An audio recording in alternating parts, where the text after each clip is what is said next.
Orang yang ada kesalahan ni dia tak dapat bekerja dengan bebas. Takut ni seriau ni pasal ada salah. Jadi tuan-tuan, mai kita hidup macam saya. Tak ada kesalahan apa, kata apa pun tak apa. Dah kata hak betul lah. Cakap benda yang benar. Tanpa rasa gentar dan takut. Pasal kita tak buat salah. Mailah tok gajah ke apa, mai duk gempak kita. Kita tak ada kesalahan apa, nak takut kat siapa? Jadi jiwa kita merdeka. Jiwa merdeka ni tuan-tuan hidup bahagia. Tak perlu ada rasa takut kat siapa-siapa. Kita takut kat Tuhan je. Amai kita hidup macam tu.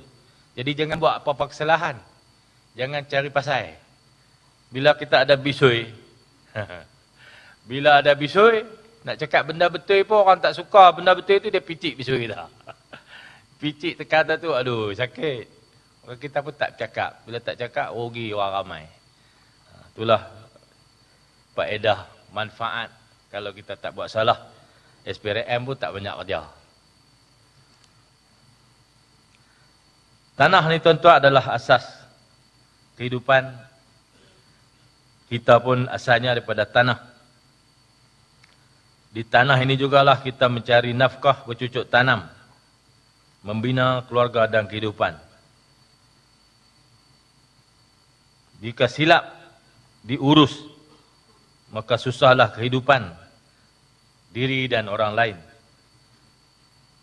Janganlah menganggap kerja di pejabat tanah ini adalah kerja biasa-biasa. Saya juga menguruskan tanah yang namanya negeri. Datuk-datuk, tuan-tuan pegawai daerah menguruskan tanah yang namanya daerah. Wa ima apa jua ruangan spesial yang kita urus sama sekali tidak boleh dipisahkan dengan tanah. Hujung sekali kita akan balik kepada tanah. 6 kaki dalam, 2 kaki lebar. Berikutnya adalah penerokaan kawasan hutan secara haram dengan harapan satu hari nanti akan menjadi hak milik. Dulu kita kata usaha dulu. Lepas tu mohon. Bila kawan tu usaha dulu, kita habak raya ceroboh. Kita ketahan ceroboh tanah. Dia kata dulu kata usaha dulu. Kalau ni dia kata mohon dulu baru usaha. Bila mohon, tak usaha lagi. Kerajaan kata usaha pun tak, mohon je lah. Jadi orang ni tak betul sedia.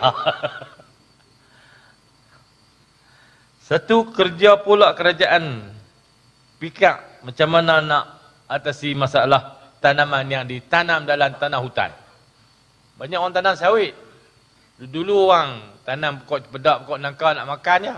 Lalu ni jadi ladang. Disik, baling, padang terak. Pendang. Buat ladang dalam tanah sipanan. Jabatan Perhutanan. Ini tak boleh. Kita habaklah tak boleh. Dia buat juga.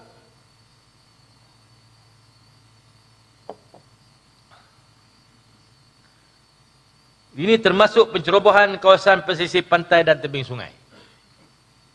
Kita boleh luluskan untuk kutip duit LPS.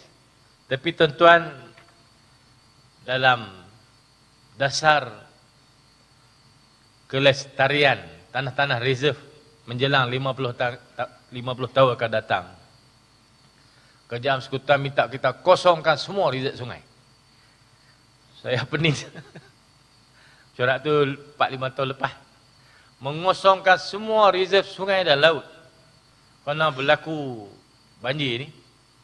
Bila ada bangunan, tanaman, perusahaan, aktiviti di reserve sungai, air yang melimpah nak lari masuklah sungai, dia jadi lambat.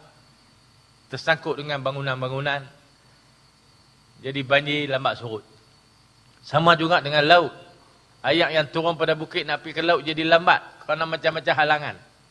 Oleh kerana jangkaan 100 tahun akan datang, paras laut akan meningkat dan beberapa kota raya di dunia ni akan tenggelam, termasuk di Jakarta.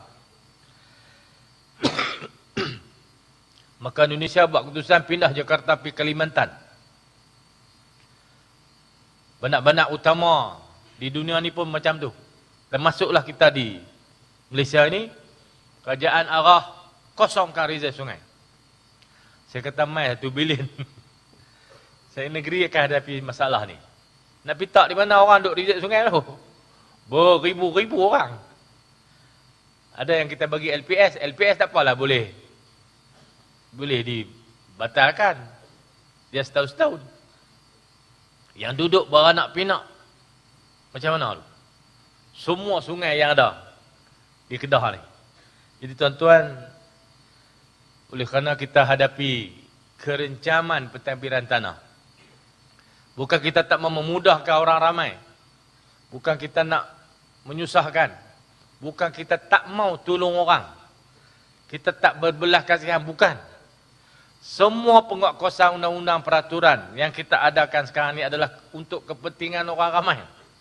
Inilah kerajaan berfungsi nak menguruskan urusan kehidupan orang ramai.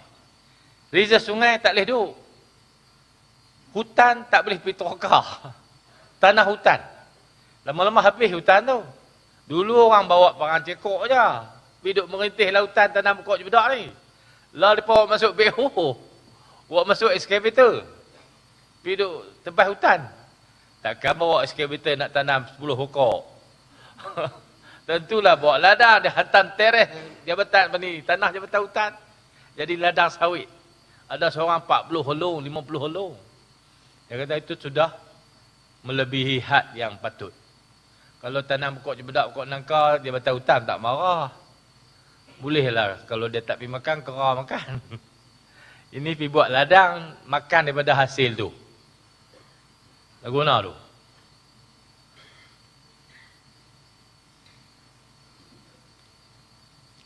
Dalam hal melibatkan penguatkuasaan langgar syarat tanah, saya ingat kita jangan lagi bersikap pilih kasih.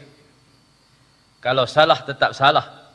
Tanah pertanian tak boleh tiba-tiba jadi gudang atau kilang tanpa kebenaran. Kalau dibiarkan, orang lain pun akan ikut. Akhirnya undang-undang hanya tinggal nama. Beban ini bukan sahaja terletak di PTG atau PTD, malah agensi lain yang keluarkan permit dan sebagainya, khususnya agensi yang terlibat dalam rantai ekonomi, perlu memainkan peranan masing-masing.